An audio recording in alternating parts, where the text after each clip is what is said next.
다음으로 문화일보의 친칠라 취급주의하고 동아일보의 어떤 진심에 대해서 이야기를 한번 해보겠습니다.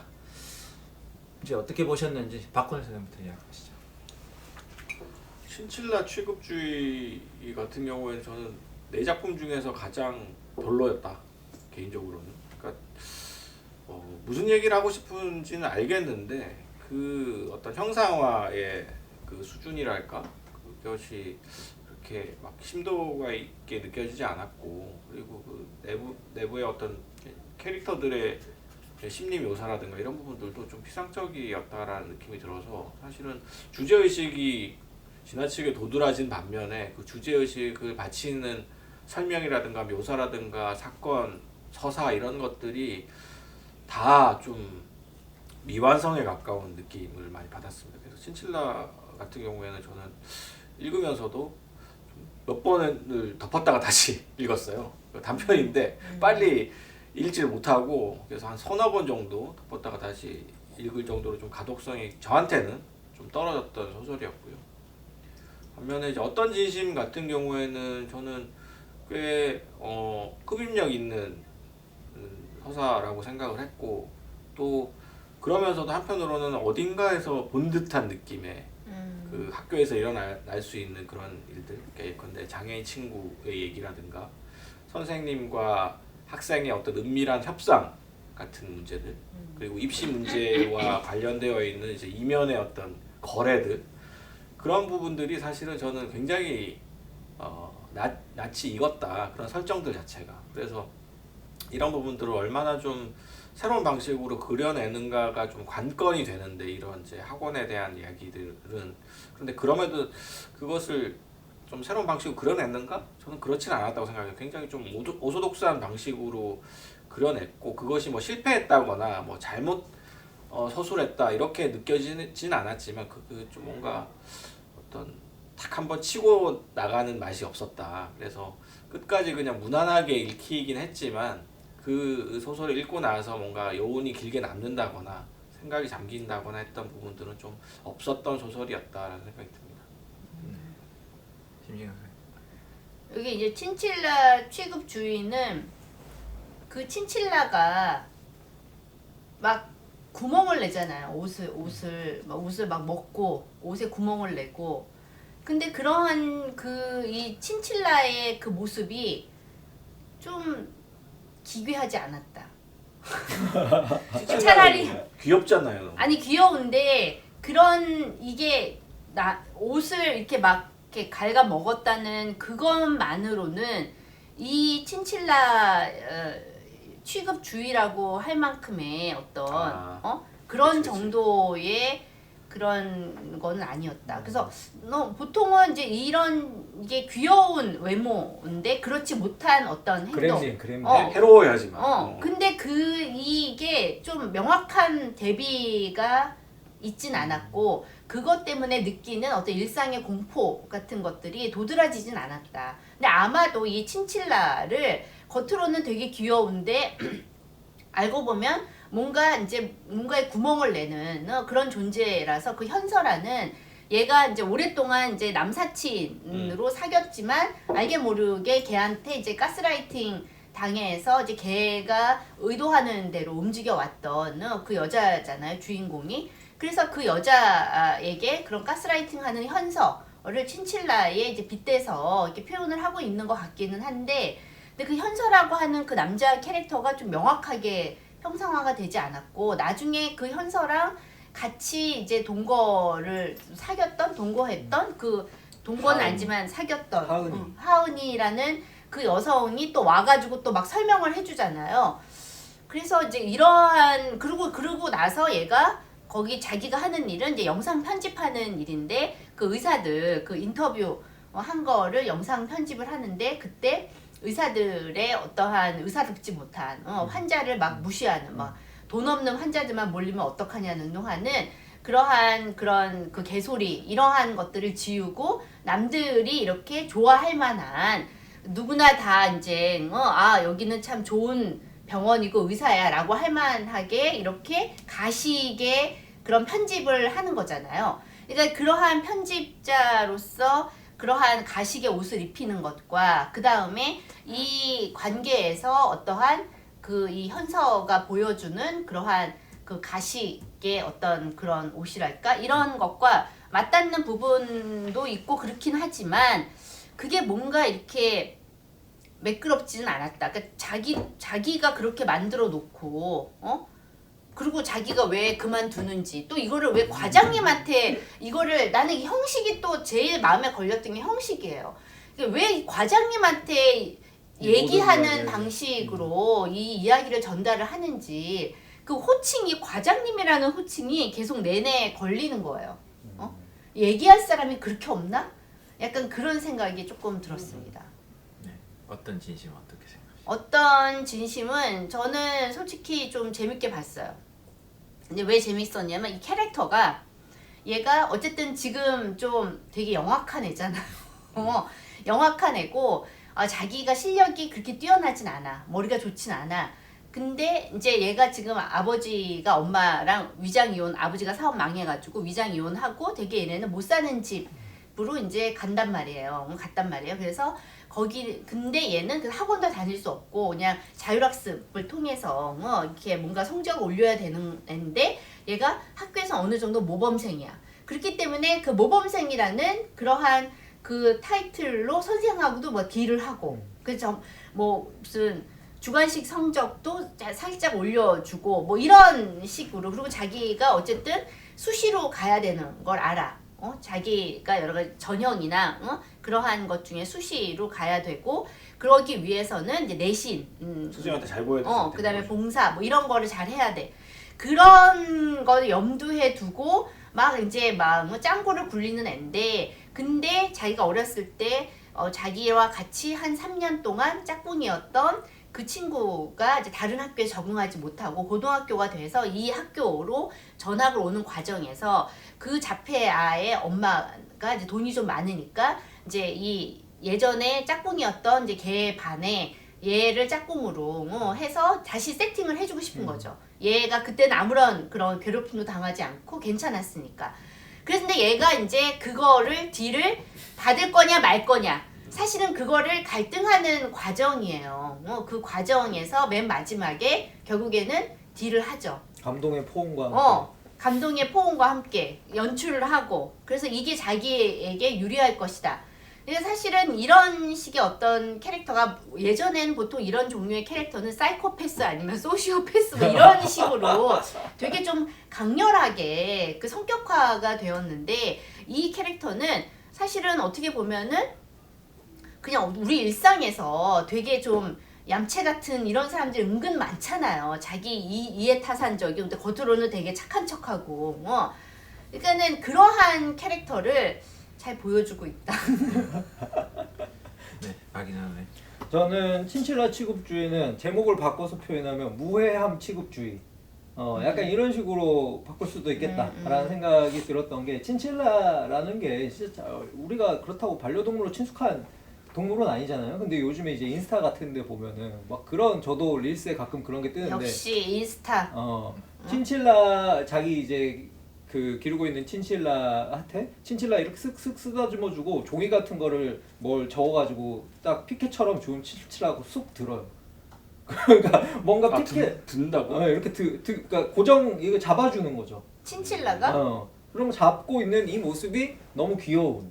약간 이런 방식의 릴스에서 많이 한 봤던 것 번도 같아요. 본 적이 없는 것 같아요. 근데 이 친칠라를 바라보는 결국에는 어떻게 보면은 소재적인 접근이고 그 안에 우리 안에 요즘에 결국에는 무해함에 대한 과도한 지향 그러니까 어떻게 하면 우리의 관계나 삶 속에서 무해한 인간이라고 하는 것들이 치명적인 방식으로 우리의 삶에 작동할 수 있는가 그러니까 우리가 지향하는 무해함에 대한 환상이 어떻게 사실은 유해한 것일 수 있는가를 조금 뒤집어서 보여주기 위한 소재가 친칠라라는 생각이 들기는 해요. 그러니까 그래서 마지막에 그 결국에는 병원 그 원장 그 편집해서 막 무마한 것 뭐 그런 방식으로 매끈하게 만들어주는 것도 그 사람이 가지고 있는 여러 가지 어떻게 보면 유해한 지점들을 싹 편 덜어내고 사포질 딱 해가지고 아 정말 세상 무해한 사람이죠 이런 식으로 보여주는 그런 일종의 편집술인 거잖아요. 그러니까 그런 방식으로 보여주기 위한 기본적인 친칠라라는 소재 선정이 있다 보니까 약간 이게 호러로 가기에는 좀 빡셌던 것 같아요 제 생각에는. 그러니까 이게 진짜 노골적으로 유해함과 무해함을 팍 대비시켜줘가지고 사실은 이렇게 귀여운 아이인 줄 알았는데 진짜 기괴한 내 일상을 지배하고 있는 뭔가 끔찍한 존재였어라는 거를 막 돌출해서 보여주기보다는 그냥 은은하게 정말 때려주는 우리가 그럼에도 불구하고 귀여우면 됐지 귀여운 게 장땡이지 뭐 이런 식으로 생각하고 그냥 넘어가 버리게 되는 일상의 어떤 관성적인 이 귀여움과 무해함에 대한 선호가 있잖아요. 저는 사실 뭐 푸바오 열풍도 사실 다 그 연장선상에 있다고 생각하고 우리가 너무나도 요즘에 관계나 아니면 사회적인 어떤 적대, 혐오 이런 것들이 너무 큰 삶의 틀에서 우리한테 스트레스를 많이 주다 보니까 무언가 그냥 나한테 무해하고 귀여우면 다 장땡인. 그 남자 현서라는 남자처럼. 현서도 어떻게 보면은 가장 포지션을 잡는 방식이 그런 거잖아요. 난 너에게 뭐 이런 것들을 강요하지 않아 도와줬으면 좋겠지만 그리고 막 여기서도 부탁하는 방식이 절대 먼저 말하자.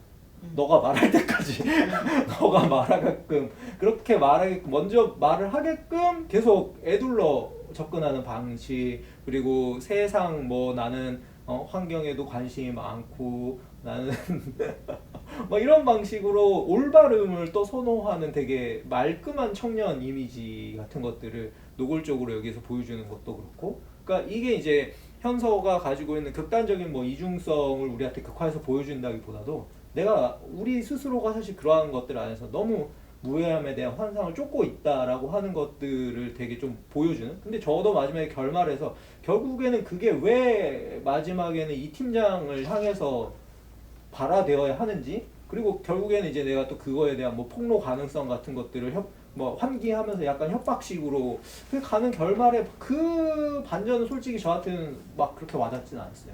대신에 친칠라라고 하는 소재 선택이 뭘 말하려고 하는지는 알겠다. 약간 이런 방식으로 저는 이 작품을 읽었고 어떤 진심 같은 경우에는 뭐 참 우리가 조숙한 청소년? 조숙한 청소년에 대한 이야기들은 사실은 언젠가는 꼭 한 쿼터씩은 있는 되게 우리의 관심을 끄는 형태의 이야기이잖아요. 그리고 그러한 것들이 우리한테 주는 낯섦과 이질성이라고 하는 게 우리로 하여금 소설 문희경 새해 선물 이런 복합적인 10대 청년의 목소리라는 걸 집중하게 만들어주는 효과가 있다고 생각을 하는데 저는 한편으로는 이 소설이 그런 걸 잘 해냈다고 생각을 하면서도 이게 그렇게 막 더 이상 이질적이고 낯설게 들리지 않는 지금 시대성을 좀 환기하게 되는 그러니까 무슨 관점으로 읽히냐면 얘가 사실 이상한 인물일 수 있는데 요즘 기준으로 이상한가? 별로 안 이상하다. 제가 느끼기 때문에.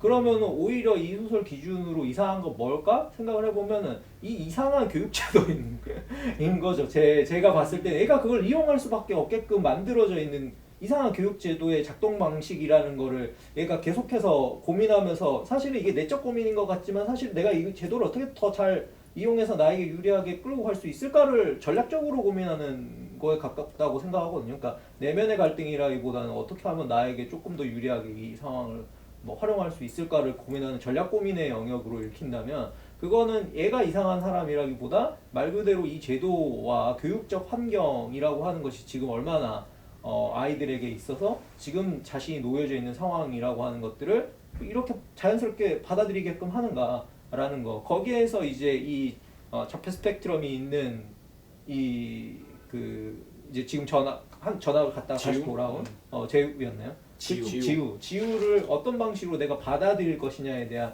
고민에 있어서 이 아이의 장애라던가 이 아이의 어떤 그 장애성의 핵심이나 이 아이의 어떤 특별한 어떤 문제라고 하는 것들이 사실은 나에게 있어서는 인간적인 문제로 다가오지 않잖아요, 별로. 그런 부분들의 이 장애성이라고 하는 것이 도구적으로 활용 가능한 방식으로 이 교육적 환경에서 활용되고 있다라고 하는 거, 이런 것들을 보여주는 방식의 소설이 더 가깝지 않은가? 라는 생각도 들었어요. 저는 친칠라 취급주의는 사실 그냥 극복이야 다른 사람이 있을 수 있다 라는 인식 이상은 못 읽었어요. 그러니까 친칠라라는 것도 결국 현서라는 인물을 얘기해주기 위한 비유적인 건데 귀엽지만 해롭잖아요. 자잘하게 자잘하게 옷에 구멍을 짜증나게 내면서 하는 존재. 그러니까 완전히 무슨 뭘 엄청난 큰 재앙을 주는 존재도 그렇죠. 아니고. 그러니까 이게 대놓고 뭐라고 하기는 뭐하지만 귀여우니까 또 용서하기에는 또 짜증나는 부분이 있고 그러니까 현서 같은 존재에 대한 뭐 고찰이나 초상 이상은 저는 못 읽었어요. 이 작품에서는 솔직히. 근데 동아일보 어떤 진심은 좀 흥미롭게 읽었던 게 뭐냐면 그 한 명의 장야를 돕기 위해서는 수없이 많은 이기심과 제도와 이런 것들이 그러니까 있다라고 얘기를 하잖아요. 그러니까 그 한 명의 장야를 이 학교에 데려올 때는 발전 기금과 그 다음에 선생 맡기 싫어하는 선생들의 이기심과 그걸 중간에서 얘를 맞는 것이 나한테 이로운가 그렇지 않은가 따져야 되는. 쟤는 주인공까지.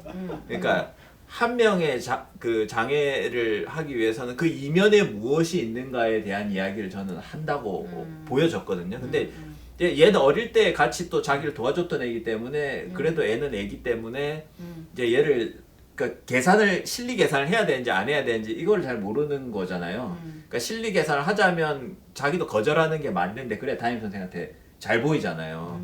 근데 얘가 또 거절하기엔 또 어릴 때 또 어쨌든 자기가 도와준 부분도 있고 하니까 망설이는 것 같았어요. 근데 이제 어떤 지점에서 얘가 진심으로 가냐면 그 적당한 데서 내리지 않고 그 지우 엄마가 데리고 할 때 적당한 데서 내리지 자기 않고 집에 자기가 가난함. 사는 그 가난함을 드러내는 순간까지는 가요. 그 다음에 이제 지우가 왔고 그래서 이제 지우가 다른 교실로 가기로 했고 수학 선생 네, 반에 수학 배정이 선생님 되고. 방에 배정이 됐고 담임이 야 그래도 가서 인사해봐 그래서 가서 인사를 했는데 지우를 안았을 때 뭐 울컥 할 때 진심이구나라고 생각을 했지만 그때 이제 소설에 앞서 제기했던 게 확 환기되면서 나도 하는 순간 다시 이제 그 제도에 살짝 올라타는 그거를 그 뭐랄까 그 양쪽의 측면 이기심과 진심이 만나는 그 사이 어디쯤을 딱 보여주는 것 같은데 처음에 읽고 나서 이게 애매하다라는 생각을 했는데 두고 나서 생각해 보니까 그래서 나쁜가? 그러니까 결국 지우도 해피엔딩이고 얘도 해피엔딩인 그 이상하고 이기적인 방식이지만 담임도 해피엔딩이야. 담임도 해피엔딩. 자기 반에 네. 그 골치덩이라면 골치덩이라고 그렇죠. 할 수 있는 그 아이를 받지 않으면서 네. 그러면서 그 감동적인 장면도 감동적인 연출했잖아요. 장면을 연출하고 네. 또 그 학부모한테 엄마한테 또 명품 옷도 선물 선물 받고 극보론적인 결말이네요. 모두가 다 이기적으로 행동했는데 세상에 어떤 효용이 늘어났다. 그러니까 어떤 진심인 거예요 이게? 그러니까 어떤 그 말대로 진심은 진심인데 어떤 종류의 진심인 거예요.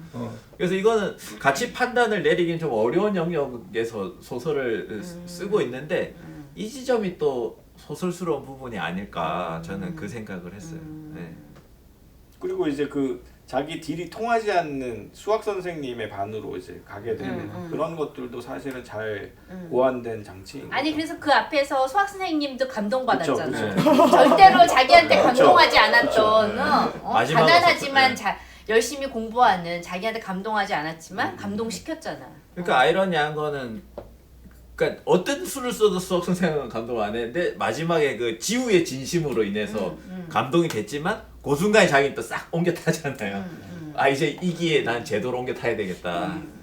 결과적으로 이게 맞나라는 생각이 그러니까 들긴 진심은 하는데, 진심인데 어. 사실 순도 100%의 진심이라는 건 없는 거잖아요. 어떤 면에서는. 그러니까는 어떠한 하나의 진심이 생길 때까지 그 진심을 이렇게 만드는 여러 가지 어떤 이기적 정황들이 결합이 되면서 만들어지는 거겠죠. 근데 그걸 우리 진심이 아니라고 말할 수 있을까? 그렇죠. 그럴 수 없죠. 네. 그쵸. 그냥 진심. 얘의 이기심이다 이거는 그렇게만 말할 수 있을까? 그러니까 사실은 이게 단정 짓기가 어려운 면이 있죠. 아까 이기심과 진심 사이에서 어떤 그렇죠. 그런 것이라고 얘기한 것처럼 네. 그렇네요. 그래서 개인적으로 동아일보 어떤 진심은 읽을 때보다는 읽고 나서 좀 생각을 네. 아담 스미스적 해피엔딩. 근데 그게 뭔가 막 긍정적으로 안 다가오게끔 쓴 게 작가의 역량이었다. 그렇죠. 생각이 그러니까 듭니다. 그치. 이 정말 이 안에 있는 거리두기가 또, 그러니까 되는 우리가 거죠. 흔히 말하는 내포 작가는 또 이 상황에 대한 거리를 어느 정도는 두고 있기 때문에 그러니까 이제 이걸 진심이라고 쓰지 않고 어떤 진심이라고 쓰게 되는 애둘러 뭔가 앞에다가 수식어를 넣어두게 되는 그런 방식의 소설이 되는 거. 예전에 어떤 미소라는 프랑스와 사강의 소설이 있었잖아요. 저 모르겠는데 사강은 알겠는데 그거 잘 순간 모르겠어. 다 문화 무지랭이가 됐어. 아무튼 갑자기 생각이 나네요. 어떤 하니까. 여기 친칠라의 경우는 이게 좀 나레이션을 그러니까 이게 그 독자, 그러니까는 그 내부 독자죠. 내포 독자가 좀 어색했다. 그리고 꼭 형식이 이런 식으로 말 건네고 이렇게 독백의 형식으로 누구한테 이제 뭔가 얘기를 이렇게 전달하는 형식으로 했어야만 했을까? 맞아요. 아니 이 형식만 좀 바꿨더라도 좀 안 읽히더라고요. 그런 그 형식이 그 오히려. 형식이 나는 그리고 과장님이라는 호칭이 계속 너무 과장님 이게 너무 호칭이 신경이 쓰이는 거야. 뭐 언니도 아니고 누구 이름도 아니고 왜 과장이면은 사회적으로 그냥 어떤 그런 관계인데 이해 타산적 관계고 그냥 어떤 위계적 관계에 있는 사람한테 어떤 면에서는 자기의 굉장히 내밀한 얘기를 한다는 게 이게 이 밸런스가 좀 안 맞는 것 같더라고. 사실 그러니까 자신이 처해 있는 상황의 불확실함 때문에 자신의 인식적인 불확실함을 타인에게 확인받고 싶을 때 자 들어봐 내 이야기는 이런 이야기야라고 말할 수는 있잖아요. 그러니까 그런 의미에서의 어떤 수신자 발신자 이런 상황을 만들어주는 것 자체는 뭐 보편적인 접근 방식인데 그게 꼭 마지막에 딱 이 과장님이라는 수신자로 한정되어서 이 이야기가 전달되었을 때 과장님을 내가 설득하고 내가 이런 이야기를 함으로써 얻을 수 있는 효과라는 게 뭘까를 생각해보면 그 부분은 좀 확실히 불확실하지 않은가라는 생각. 전 좀 과하게 읽은 걸 수도 있는데 그 과장님도 또 나를 잘 모르는 사람이니까 일적으로 그러니까 뭔가 겉으로 피상적으로 서로 바라볼 수 있는 존재. 그러니까 현서도 피상적으로 바라보면 괜찮은 사람이고 친칠라도 그냥 인스타로만 보면 귀엽잖아요. 같이 안 겪어봤으니까. 그러니까 그런 존재로서 과장님을 설정한 게 아닌가 다분히 비즈니스적인 물론 걸로. 소설 안에 그런 소설이 나오긴 해요. 내가 뭐 일상적으로 만나는 사람은 현서 아니면 과장님밖에 없다. 그러니까 뭐 나의 유일한 두 개의 관계의 축이라면 관계의 축이긴 하니까 근데 이 이야기를 현서한테 할 수는 없으니 과장님한테 하는 건데 근데 내가 볼 때 그게 성공적이려면 자기도 과장님한테는 좀 유해해야 돼요. 친칠라 같은 존재여야 될 것 같아요. 근데 본인은 친칠라는 아니거든. 그러니까 그 가치가 빠져버린 거예요. 왜 저기 서간체로 갔어야 되는지에 대한 아무리 소설이 작은 이야기지만 이렇게까지 하찮은 이야기를 이렇게 써야 되나? 그런 생각이 들더라고요. 읽으면서. 저는 요즘에 어떤 젊은 세대적인 감수성의 불안에는 이게 작지만 큰 이야기일 수 있다. 트렌드에 좀 올라탄 면이 있다라는 생각. 하여간 MZ 세대는 이해할 수가 없네. 뭐야? 본격 꼰대 문학 본격 방송을 꼰대 지향합니다. 네. 꼰대 마음의 소리가. 마음의 소리가 아이쿠 나오고 말았네요. 아이쿠. 네, 문화일보 친칠라 취급주의하고 동아일보 어떤 진심에 대한 이야기까지 총 4작품에 대해서 리뷰를 해봤습니다. 그럼 마지막으로 올해 신춘문예의 작품에 대한 총평과 함께 추천작을 들어보면서 끝내도록 하겠습니다.